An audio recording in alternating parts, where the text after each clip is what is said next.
بابای حاجی میرزا، مردی که زن و فرزند خود را دهان گفته دشنام میدهد، یا اینکه فلان فلان گفته، آیا با این خیل انسان زندگانی درست است یا نه؟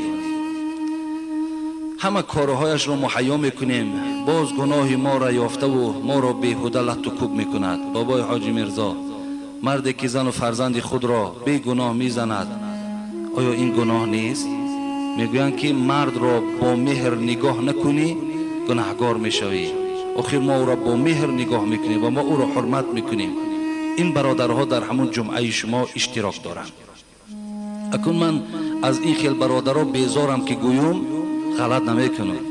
همون برادری که اگر زن و فرزند دهان گفته دشنام کنه و خب و اینجا آمده با صحبتهای ما را گوش کنه و گوید من به تو مخلصم و من تو را حرمت میکنم، اگر تو برادری من باشی و تو مرا حرمت کنی و مخلص من باشی، تو هیچ وقت زن و فرزند، نه اینکه زن و فرزند خود، به کسی تو هیچ وقت دشنام برای خود شعار نمیگردانی.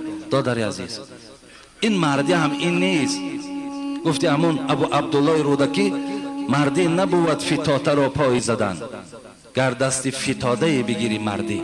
اکو یک فتاده است امروز زنها در دست ما و شما، امروز یک دستنگر ما و شما شدن، امروز دهان ما و شما را گوش میکنن.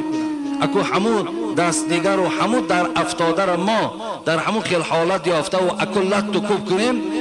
این دادرای عزیز، این جوان مردی نیست، این جوان مردی نیست. بود مردی نشان غیرت دین، اگر مردی بکن این رخش رازین. انا تو موافق قرآن، موافق